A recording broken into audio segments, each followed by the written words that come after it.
हम जिम में व्यायाम तो करते हैं और व्यायाम करने से अच्छा खासा मसल पंप हो जाता है, लेकिन फिर कुछ समय बाद मसल नॉर्मल हो जाती है और फिर जब दोबारा व्यायाम किया जाता है तो फिर से मसल पंप हो जाती है। तो इसके पीछे की वजह क्या है तथा इसके अतिरिक्त जो सेंडो व्यायाम प्रणाली है उसमें भी ऐसा ही होता है कि व्यायाम करते समय अच्छा खासा मसल पंप हो जाता है, लेकिन फिर कुछ समय बाद मसल नॉर्मल हो जाती है। तो मैं आपको इस तथ्य को समझाने का प्रयास करूँगा। आप जिम जाते हैं, डंबल उठाते हैं और रेप्स को लगाना शुरू करते हैं। जैसे जैसे रेप्स की संख्या बढ़ती है वैसे वैसे आपकी मसल में पंप आने लगता है। आपने डंबल उठा रखा है और मांसपेशियों को मेहनत करनी पड़ रही है। बार बार रेप्स लगाने से मसल जो होती है वह टूटने लगती है। मसल का जितना साइज़ होता है वह टूटने के बाद और भी ज़्यादा फैल जाता है, क्योंकि जिस भी अंग का व्यायाम किया जा रहा है वहाँ पर व्यायाम करने से ब्लड फ्लो उस संबंधित पार्ट की तरफ बढ़ने लगता है और जो मसल टूट रही है उनको भी अच्छी खासी ऑक्सीजन और न्यूट्रिशन की ज़रूरत प्रदान करता है। इस वजह से वह मसल पूरी तरह से पंप हो जाती है। किसी की मसल जल्दी पंप हो जाती है तो किसी की मसल पंप होने में थोड़ा ज़्यादा समय लगता है। हाँ, ये बात पक्की होती है कि मसल पंप होती ज़रूर है, क्योंकि आप व्यायाम कर रहे हो, बार बार मांसपेशियों को वज़न उठाना पड़ रहा है तो मांसपेशियाँ तो टूटेंगी ही। और फिर जब कुछ समय बीत जाता है और जैसे ही आपका व्यायाम पूरा हो जाता है फिर कुछ समय बाद मांसपेशियों का जो साइज़ होता है वह अपनी नॉर्मल अवस्था में आने लगता है। मसल को रेस्ट मिलने लगता है।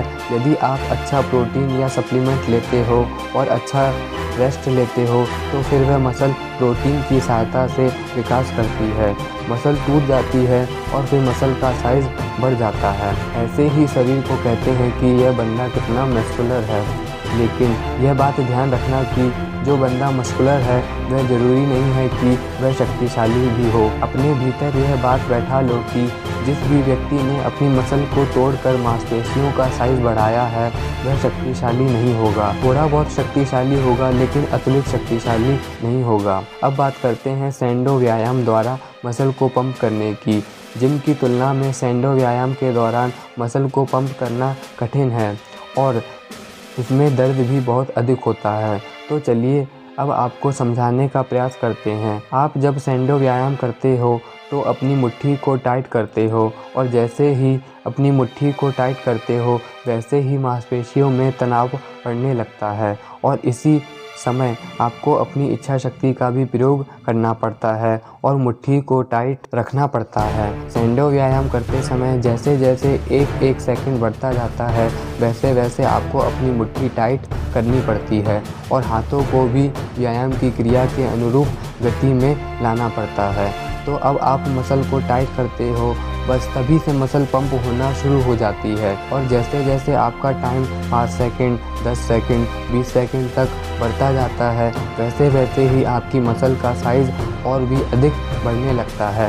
सेंडो व्यायाम में यह है कि एक तरफ आपको सेकंड बढ़ाते जाने हैं और दूसरी तरफ अपनी मुट्ठियों को टाइट करते जाना है और तीसरी तरफ आपको अपनी इच्छा शक्ति को पूरी तरह से मांसपेशियों पर केंद्रित करके रखना पड़ता है। तो इसी प्रकार से सेंडो व्यायाम द्वारा मसल पंप होती है। सेंडो व्यायाम में जैसे ही आप ताकत लगाना शुरू करते हो वैसे ही अंदर से मांसपेशियां पंप होना शुरू हो जाती हैं। जिस भी अंग का व्यायाम हो रहा होता है वहाँ की सारी मांसपेशियां गर्म हो जाती हैं। मांसपेशियों के भीतर जो भी मांसपेशियां हैं वह भी पूरी तरह से गर्म हो जाती हैं और शक्ति संपन्न होने लगती हैं। रक्त का प्रवाह तथा ऑक्सीजन का प्रवाह उस मांसपेशियों की तरफ होने लगता है जिस अंग की मांसपेशियों का व्यायाम किया जा रहा है। इस तरह से जब आप सेंडो व्यायाम का एक रेप्स पूरा करते हैं तो पाते हैं कि मसल पंप हो गई है और जब आप दूसरा रेप्स भी पूरी ताकत से लगाते हैं तो मसल और भी अधिक पंप हो जाती है।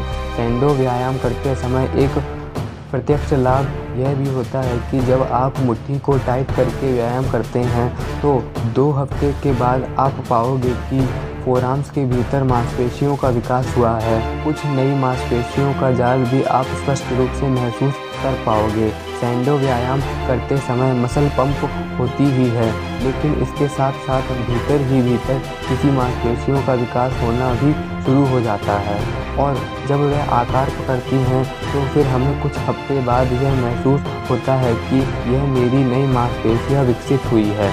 दोस्तों, सैंडो व्यायाम के तहत जो भी मांसपेशियां विकसित होती है वह मांसपेशी अत्यधिक शक्तिशाली होती है। वही मांसपेशी तो आपको शक्तिशाली बनाती है।